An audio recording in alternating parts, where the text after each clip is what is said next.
கோழி அம்பட்டு கோழி உண்டு, ஒன்னையும் காணோம். ராத்திரி ஆனா அந்த விருவு வந்து பிடிச்சிட்டு போயிருதுன்னு தான் நினைக்கேன். நாளுக்கு நாள் எண்ணிக்கை குறைஞ்சிட்டு தான் போகுது. என்னம்மா கோழிக்கிட்டலாம் பேச ஆரம்பிச்சிட்டிங்களா? இல்ல ரகு, அதுக்கு இல்லல. கோழி மொத்தம் 25 கடை இருந்து பாத்துக்க. இப்ப பாரு 15 போலதான் இருக்கு. எங்கேயாவது மேயறதுக்கு போயிருக்கோமா? இல்லல, எவ்வளவு தூரம் போனாலும் அம்மா அழைச்சு உடனே வந்துடும். ஆதி கோழிக்கு மேல வரவே இல்லை. அதுவும் இல்லாம நாளுக்கு நாள் குறைஞ்சிக்கிட்டு தான் வருது. நான் நினைக்கேன் ராத்திரி அவ்வளவு விருவு பிடிச்சிட்டு போதோ என்னமோ தெரியல. ஒரே ஒரு வலை மட்டும் பின்னி விடா. ஏம்மா அதெல்லாம் முந்தைய சின்ன வயசுல வலை வச்சது, இப்போ எப்படி எனக்கு ஞாபகம் இருக்கும்? அதெல்லாம் ஞாபகம் இருக்கும்ல, நடிக்காத. வீட்டுக்கு வயலுக்குன்னு ஒரு வேலை செஞ்சிடாதீங்க. என் நேரம் அந்த செல்போனையே நோண்டிட்டு இருங்க. சரி சரி, நீங்க ஆரம்பிக்காதீங்க, நான் வலை பின்னி தாரேன். அவ்வளவு முட்டை விடுற கோழி எல்லாம் குறைஞ்சு போச்சு. ஒருவேளை வேற எங்கேயும் முட்டை விட்டு அடகாத்து கிடக்குமோ? இருந்தாலே இருக்கும்.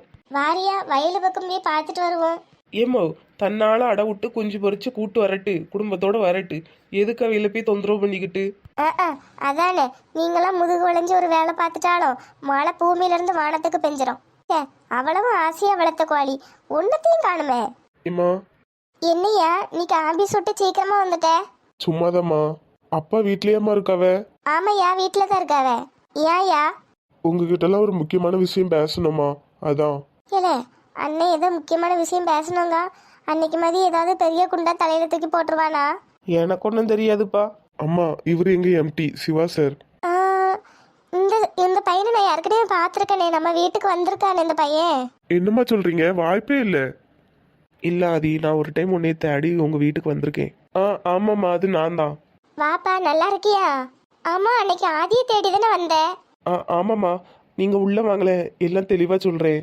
ஏங்க, உங்க பையன் ஆபீஸ்ல இருந்து எம்டி சாரை கூட்டு வந்திருக்கான், ஏதோ பேசணும்னு. என்னம்மா சொல்ற? ஆமாங்க, இந்த வந்துட்டு இருக்காவ. வணக்கம்ப்பா, என் பேரு சிவா. உங்க பையன் கம்பெனில எம்டியா இருக்கேன். அப்பா இவரு தான் எம்டி சார். வாப்பா, நல்லா இருக்கியா? உட்காருப்பா. பரவாயில்லைங்கப்பா, இருக்கட்டும். அம்மா சாரிம்மா, என்னைய மன்னிச்சிருங்க. என்னப்பா நீ எவ்வளவு பெரிய ஆளு, என்கிட்ட போய் மன்னிப்பு கேக்குற? இல்லம்மா, அன்னைக்கு ஆதியே யாருன்னே தெரியாம தான் உங்க வீட்டுக்கு தேடி வந்தேன். ஆதியோட ஃப்ரெண்டுன்னு போய் சொல்லிட்டேன், சாரிம்மா. பரவாயில்லப்பா, இருக்கட்டும். அப்புறம் உங்களுக்குலாம் இன்னொரு உண்மையும் சொல்லிடுறேன். ஆதி லவ் பண்ற பொண்ணோட மாமா தான் நானு, அதாவது அக்கா ஹஸ்பண்டு. ஆமாம்மா, எனக்கே இப்பதான் தெரியும். அம்மா அன்னைக்கு உங்க வீட்டுக்கு வந்ததும் அதே காரணம் தான். ஆதி யாரு, அவங்க ஃபேமிலி எப்படி இருக்குன்னு விசாரிச்சுட்டு போலான்னு தான் வந்தேன். எல்லாம் சரிப்பா, ஆனா இப்போ எதுக்கு? புரியுதுமா, நான் சுத்தி வளைச்சு பேச விரும்பலம்மா. ஸ்ட்ரெயிட்டா விஷயத்துக்கே வந்துடுறேன். ஆதிக்கு ஃபாரின்ல வேலை கிடைச்சிருக்கு. ஆதிக்கு சம்மதம் தான். என்னன்னா உங்களை நினைச்சு வருத்தப்படுறான். அதான் நான் ஒரு வார்த்தை பேசிட்டு போலான்னு வந்தேன். என்னது, ஃபாரின் இல்லையா? ஆமாம்மா, நல்ல வாய்ப்புமா. யாருக்குமே அவ்வளோ சீக்கிரம் கிடைக்கிறது இல்லைல்ல. ஆனா அண்ணா, ஃபாரின்ங்கிறது. என்னப்பா இது, நமக்கு இருக்க சொத்துக்கு நீ வேலைக்கு போகணுமா? அம்மா இன்னொரு உண்மையும் சொல்லிக்கிடுறேன். என்னப்பா இது, உண்மையை சொல்றேன் உண்மையை சொல்றேன்னு எங்க தலையில ஒவ்வொரு குண்டா போடுற. இல்லைங்கம்மா, நாளை பின்ன நீ இதை எங்ககிட்ட சொல்லலையேன்னு ஒரு வார்த்தை நீங்க சட்டையை பிடிச்சி கேட்டுறக்கூடாதுல்ல. ஆதி எதுக்காக ஃபாரின் போறானா, சத்யாவோட அப்பா மனசை மாத்திரைக்காக தான். என்னப்பா இது, அவரு மனசு மாறுறதுக்கு என் பிள்ளை எதுக்கு ஃபாரின் போனோம்? அம்மா நீங்க கேக்குறது வாஸ்தவம் தான். ஆனா அவர் கண்ணு முன்னாடியே இருந்துகிட்டு எப்படிம்மா அவரோட கோபம் குறையும்? என்னப்பா இது, எனக்கு ஒண்ணுமே புரியல. சார் என்னதான் சொல்ல வரீங்க? ரெண்டு பேரும் சேர்ந்து ரொம்ப குழப்பறீங்க. எங்களுக்கு ஒண்ணுமே புரியல சார். நானே சொல்றேன்ப்பா. இல்லப்பா, ஆதி ஒரு 3 வருஷம் கஷ்டப்பட்டா போதும், அவன் லைஃபே மாறிடும். என்னப்பா சொல்ற? ஆமாங்கம்மா, ஆதி மட்டும் 3 வருஷம் ஃபாரின்ல வேலை பார்த்தா போதும். நல்ல வேலை, கை நிறைய சம்பளம், எல்லாமே அவனுக்கு வந்துடும். அதுவும் இல்லாம எங்க வீட்டு பொண்ணும் படிப்பை முடிச்சிடும். சரிப்பா, இதுக்கும் அதுக்கும் என்ன சம்பந்தம்? இல்லம்மா, ஒரு 3 வருஷம் கேப் கிடக்கு. நான் எப்படியாவது எங்க மாமா மனசை மாத்திருவேன். காரணம் என்னன்னா, எனக்கு சத்யாவோட அப்பா அம்மா சம்மதமும் வேணும், ஆதியோட அப்பா அம்மா சம்மதமும் வேணும். அவங்க 2 பேரும் கல்யாணம் நடத்துறதுக்கு அவரு தான் ஒத்துக்கவே மாட்டுக்காரப்பா. அதுக்காக தான் நான் உங்ககிட்ட ஒரு 3 வருஷம் டைம் கேட்குறேன்ப்பா. அது வரைக்கும் ஆதி ஃபாரின்ல இருக்கட்டுமாப்பா. என்னப்பா இது, இப்படி சுயநலமா வந்து பேசுற? அம்மா நீ இருடா. யாராவது பெத்த பிள்ளையே 3 வருஷம் பிரிஞ்சு இருப்பாங்களா சொல்லு? எங்க பிள்ளைய பிரிஞ்சுதான் அப்படி அவனுக்கு ஆசைப்பட்ட பொண்ணை கட்டணும்னு ஒன்றும் அவசியம் இல்லை. ப்ளீஸ்மா, கொஞ்சம் புரிஞ்சுக்கோங்க. நீதாப்பா புரியாம சுயநலமா பேசுற. எங்க பையனை நாங்க எதுக்கு ஃபாரின் அனுப்பணும்? ஏன் உங்க வீட்டு பொண்ணு நீங்க ஃபாரின் அனுப்பி படிக்க வைங்க 3 வருஷம். உங்க வீட்டு பொண்ணை நீங்க பிரிஞ்சு இருப்பீங்களா? நான் மட்டும் என் பையனை பிரிஞ்சு இருக்கணுமா? இல்லைங்கம்மா, நான் என்ன சொல்ல வரேன்னா, சத்யாவோட அப்பாவும் எங்க கம்பெனில தான் வேலை பார்க்குறாரு, ஆதியும் எங்க கம்பெனில தான் வேலை பார்க்குறான். ரெண்டு பேருமே ஒரே கேபின் தான். ரெண்டு பேருமே எப்படி பக்கத்து பக்கத்துல இருந்துட்டு அவருக்கு ஆதி மேல கோபம் எப்படி குறையும்? பொண்ணை எப்படி கட்டி கொடுப்பாரு? இல்லப்பா, எங்களுக்கு அப்படிப்பட்ட பொண்ணே அவசியம் இல்லைங்கிறேன். அம்மா போத நிறுத்து ஆதி. உனக்காக எவ்வளவுதான் விட்டு கொடுக்கறது? மானம் மரியாதை எல்லாத்தையும் இழந்துதான் வந்திருக்கோம். அப்படி உனக்கு அந்த பொண்ணு தான் வேணும்னா தயவு செஞ்சு எங்கேயாவது கண்ணுக்கு தெரியாம கூட்டிட்டு போயிரு. அம்மா ப்ளீஸ்மா, அந்த தப்பு நடந்துடக்கூடாதுன்னு தான் நான் இவ்வளவு போராடுறேன். என்னப்பா சொல்ற? ஆமாம்மா, ஆதியோட அப்பா அம்மா சம்மதம் எவ்வளவு முக்கியமோ அதே மாதிரி தானம்மா சத்யாவோட அப்பா அம்மா சம்மதமும் முக்கியம். யார் மனசையும் கஷ்டப்படுத்திட்டு பாவம் அவங்க ரெண்டு பேர் மட்டும் எப்படிமா நிம்மதியா வாழ முடியும்? எல்லாம் சரிதான்ப்பா. அதுக்கு எதுக்குப்பா நான் என் பிள்ளைய பிரிஞ்சு இருக்கணும்? அப்பா ப்ளீஸ்ப்பா, நீங்களாவது நான் சொல்றது புரிஞ்சுக்கோங்க. ஐயோ எந்திரிப்பா, எதுக்கு இப்படிலாம் உட்காந்துக்கிட்டு? எந்திரிப்பா.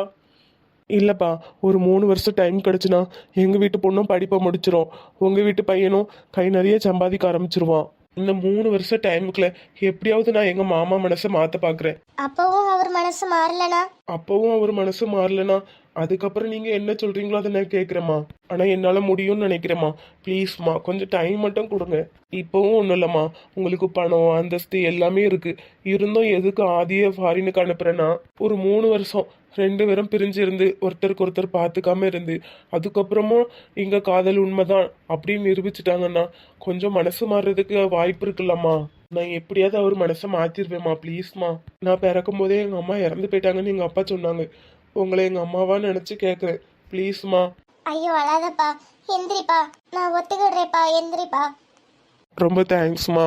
உங்களுக்கு ஆதி பக்கத்தில் இல்லைங்கிற குறையே இருக்காது. நான் உங்களை பார்த்துக்கிடுறேம்மா. ஆதி, இதுக்கப்புறம் உன் கையிலையும் சத்யா கையிலையும் தான் இருக்கு. உங்க ரெண்டு பேர் லவ்வுக்கு நீங்க போராடுனீங்களோ இல்லையோ, நான் தான் ரொம்ப போராடிட்டேன். Thanks sir. பரவாயில்ல ஆதி, ஆனால் 3 வருஷம் கழிச்சு திரும்ப வரும்போதும் ரெண்டு பேரும் இதே லவ்வோடு இருந்தீங்கன்னா உங்க ரெண்டு பேர்த்துக்கும் என் தலைமையிலேயே கல்யாணம் பண்ணி வைக்கிறேன், சரியா? கண்டிப்பா சார்.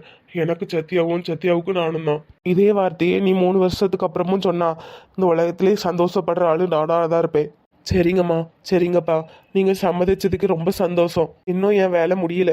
இனிமே சத்யா அப்பா கிட்ட போய் கெஞ்சிடும் அவளை காலேஜ் படிக்க வைக்கிறதுக்கு. என்னால முடிஞ்சது.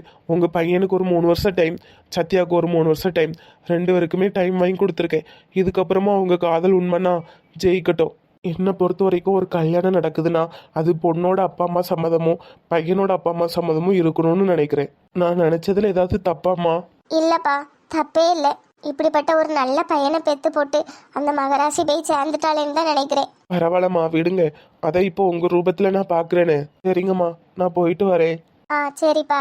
ஆதி, all the best. Thanks sir. அம்மா, என் மேல ஏதாவது வருத்தமாம்மா? இல்லப்பா, நீ 3 வருஷம் எங்களை பிரிஞ்சிருக்கிறதுக்கு சம்மதம் சொன்னல, அப்பவே புரிஞ்சுக்கிட்டேன் உனக்கு அந்த பிள்ளைய எவ்வளோ பிடிச்சிருக்குன்னு. நீ ஆசைப்பட்டதை பண்ணுப்பா. உனக்கு பின்னாடி நானும் அப்பாவும் துணையா இருப்போம். அப்பா, உன்னை நினைச்சா எனக்கு ரொம்ப பெருமையா இருக்குப்பா. அந்த காலத்துல நானும் உங்க அம்மாவும் காதல் கல்யாணம் தான். வீட்டில் ஒத்துக்கலன்னு உங்க அம்மாவை கூட்டிட்டு வந்துட்டேன். இப்போ வரைக்கும் அவளுக்கு சொந்தம்னு சொல்லிக்க என்னைய தவிர வேற யாரும் இல்லை. ஆனா நீ அப்படி இல்லை. பரவாயில்லப்பா, பெத்தவங்க சம்மதத்தோட கல்யாணம் பண்ணிக்கணும்னு நினைக்கிறல்ல, உன் நல்ல மனசுக்கு எல்லாமே நல்லதா தான் நடக்கும். நீ நினைச்சத பண்ணுப்பா. உங்க அம்மா சொன்ன மாதிரி உனக்கு துணையா நானும் அம்மாவும் இருப்போம். ரொம்ப தேங்க்ஸ்ப்பா. டே அண்ணா, 3 வருஷம் எங்களை பார்க்காம இருந்துருவியா? அப்பா அம்மாவை நல்லா பார்த்துக்க. என்ன இருக்கு, கிட்டத்தட்ட ஒரு 3 வருஷம் தான். அப்புறம் நான் உங்க கூட தான் இருப்பேன், சரியா? கஷ்டமா இல்லையாண்ணா? கஷ்டமா தாண்டா இருக்கு. என்ன பண்றது, லவ் பண்ணி தொலைச்சிட்டேன்னு நம்பி வந்தவளையும் விட முடியல, என்னை நம்பிக்கிட்டு இருக்கவங்களையும் விட முடியல. அதான் என்னை நம்பி வந்தவளுக்காக ஒரு 3 வருஷம், அதுக்கப்புறம் உங்க கூட தான், சரியா? அப்பா அம்மாவே எந்த குறையும் இல்லாம பாத்துக்க. என்னடா? சரிண்ணா. சரிடி, உடம்ப பார்த்துக்க. அம்மா போயிட்டு வரேன்னே. அம்மா, அங்கே போய் தனியாக தானம்மா இருக்க போகிறேன். ஒரு 2 நாள் என் கூட இரேன். அப்பா இருக்காருலாட்டி அவரை எப்படி தனியாக விட்டுட்டு நான் உன் கூட இருக்கிறது? அவரும் கடைக்கு போகணும், வியாபாரத்தை பார்க்கணும், சமைச்சு கொடுக்குறக்கு ஆள் வேணும்ல. அப்பாவை 2 நாள் கடையில் சாப்பிட சொல்லுமா. சமந்தி அத்தை பாருங்க அத்தை, அம்மாவும் ஒரு 2 நாள் என் கூட இருக்க சொன்னேன். ஊருக்கு கிளம்புறாங்க. சம்மந்தியம்மா, நீங்களே சொல்லுங்க. அவர் கடைக்கு போகணும், வியாபாரத்தை பார்க்கணும், சமைச்சு கொடுக்கறதுக்கு ஒரு ஆள் இருக்கணும்ல. இவளை பார்த்துக்கிட்டதுக்கு தான் நீங்க இருக்கீங்க. அப்புறம் என்னையும் 2 நாள் இருக்க சொல்றா என்ன? நீங்களே கேளுங்க. சுயம்பு 2 நாள் இங்க இருக்கிறதுல என்னமா ஆயிரப்போகுது? அதான் அவ ஆசைப்படுறாளா. அவளே கொஞ்ச நாள் பித்து பிடிச்ச மாதிரி இருந்தா, இப்பதான் கொஞ்சம் நல்ல சிரிச்ச முகத்தோட இருக்கா. ஒரு 2 நாள் அவ கூட தான் இரம்மா. என்ன சம்மந்தி, நீங்களும் அவ கூட சேர்ந்துக்கிட்டு 2 நாள் இருந்தா சொல்றீங்க? ஆமாம்மா, பின்ன என்ன? அப்புறம் அம்மாவை பார்க்க போறேன் அவ அங்கே ஓடி வருவா. ஒரு இடத்துல இருக்கட்டுமே கொஞ்ச நாளைக்கு. அதுவும் சரிதான். 2 நாள் தள்ளி போயிருக்குன்னு வர சொன்னா எதுக்கு அங்கங்கேயும் அலைஞ்சுக்கிட்டு நம்ம ஒரு 2 நாள் அவ கூட இருப்போம். சரிங்க சம்மந்தி, ஒரு 2 நாள் வேணா நான் இங்க இருக்கேன். ஐயா ஜாலி. பாத்தீங்களா சம்மந்தி, ஜாலியா. சரிங்க சம்மந்தி, மதிய சாப்பாட்டுக்கு என்ன வேணும்னு சொல்லுங்க, நானே சமைச்சிடுறேன். ஐயோ மீனாட்சியம்மா, இவ்வளவு நாள் நீங்க தான் சமைச்சிருப்பீங்க, நான் இன்னும் 2 நாள் இருப்பேனா? ஒரு 2 நாள் நானே சமைச்சுக்கிறேனே. ஐயோ சுயம்பு, இப்போ நீ எங்க வீட்டுக்கு வந்து விருந்தாளி, நான் தான் சமைச்சு போடணும். அத்தை, அம்மாக்கு சிக்கன் பிரியாணினா ரொம்ப பிடிக்கும். ஏய், சிக்கன்லாம் சூடு, ரொம்ப நீல சாப்பிடக்கூடாது, அதெல்லாம் ஒன்றும் வேண்டாம். சம்மந்தியம்மா, சிக்கன்லாம் ரொம்ப ஹீட்டு, இந்த வெயிலுக்கு சேர்க்க வேண்டாம், நீங்க வெஜிடபிள் பிரியாணியே செஞ்சிருங்க. ம் சரி சுயம்பு. அம்மா ஒரு நிமிஷம் வாங்க.